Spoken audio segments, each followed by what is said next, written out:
teman-teman hari ini? Alhamdulillah kita bertemu lagi dengan video pembelajaran kita hari ini.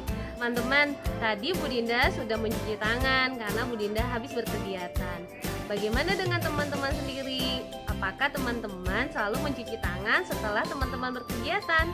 Teman-teman, kenapa ya kita harus mencuci tangan setelah kita berkegiatan?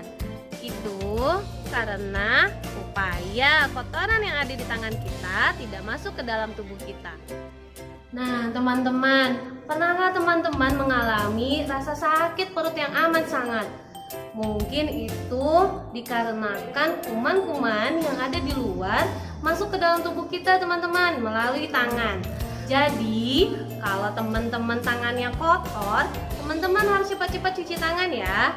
Nah, berkaitan dengan tadi perut kita sakit, Bu Dinda mau menjelaskan tentang beberapa penyakit yang menyerang organ pencernaan kita. Teman-teman siap ya mendengarkan penjelasan dari Bu Dinda? Yuk, let's go! Teman-teman, kenapa ya perut kita bisa sakit? Berikut beberapa gangguan atau penyakit pada sistem pencernaan kita.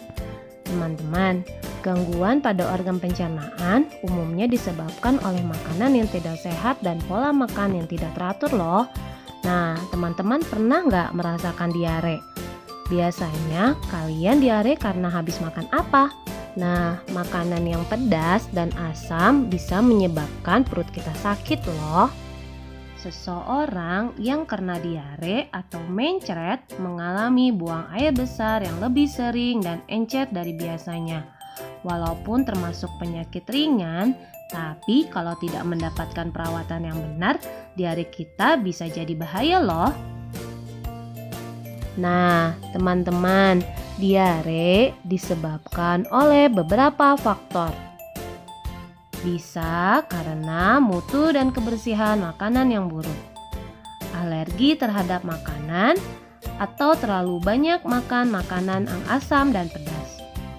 Diare juga dapat menjadi salah satu gejala dari penyakit malaria, campak, cacingan, dan infeksi usus.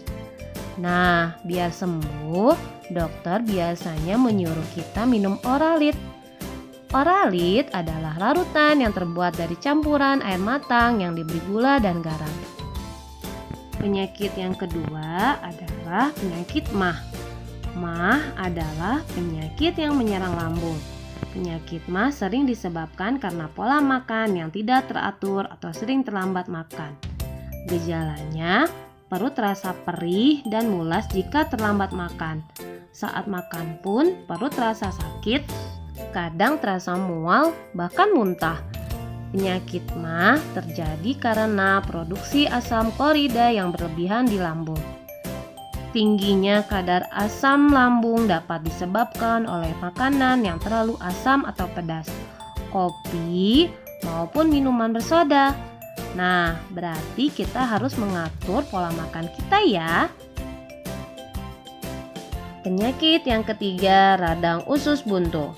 Radang usus buntu adalah penyakit yang disebabkan oleh menumpuknya kotoran di usus buntu, yaitu di bagian umbai cacing, sehingga menyempit. Peradangan juga dapat disebabkan oleh infeksi kuman pada umbai cacing.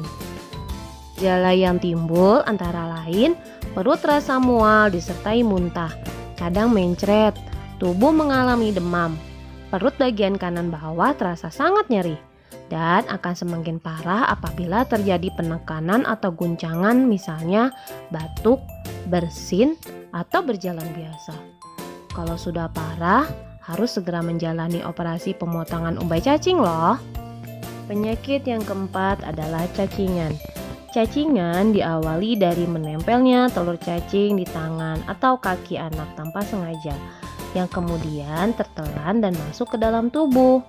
Cacingan sering terjadi pada anak usia 5-10 tahun. Meski penyakit ini dapat diatasi dengan pemberian obat cacing, kemungkinan berulangnya infeksi ini tetap rentan terjadi, terlebih jika tidak dilakukan pencegahan.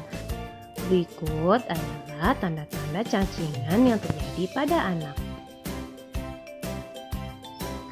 Penyakit yang kelima adalah sembelit atau biasa juga disebut dengan konstipasi. Sembelit adalah sulitnya buang air besar. Sembelit disebabkan terlalu lama menahan buang air besar sehingga feses atau kotoran menjadi keras. Oleh karena itu, agar buang air besar lancar, makanlah makanan berserat serta minumlah paling sedikit 8 gelas per hari. Nah, teman-teman, kita harus menjaga kesehatan organ pencernaan kita ya dengan cara 1. Selalu mencuci tangan dengan sabun sebelum makan. Yang kedua, banyaklah makan sayur dan buah serta makanan yang berserat. Ketiga, jangan terlalu sering makan makanan yang terlalu asam atau pedas. Yang keempat, saat makan, makanlah dengan tenang dan jangan menelan makanan jika makanan belum kita kunyah sampai halus. Tujuannya agar kerja lambung menjadi lebih ringan karena lambung tidak bekerja keras dalam meremas-remas makanan. Setelah makan, jangan lupa banyak minum air putih dan menghindari minuman bersoda ya. Yang keenam, biasakan tutup makanan yang ada di atas meja makan untuk menghindari lalat hingga pada makanan. Yang ketujuh, biasakan makan secara teratur, yaitu 3 kali sehari dan hindari telat makan. Yang kedelapan, hindari tempat makan yang kebersihannya tidak terjaga. Yuk teman-teman, jaga kesehatan organ pencernaan kita ya. Nah teman-teman, bagaimana dengan penjelasan Bu Dinda tadi? Semoga kita bisa menjaga kebersihan dari makanan yang kita makan. Jadi teman-teman akan terhindar dari penyakit-penyakit yang menyerang organ pencernaan kita. Sampai ketemu lagi ya teman-teman di pembelajaran kita selanjutnya. Tetap semangat dan assalamualaikum warahmatullahi wabarakatuh.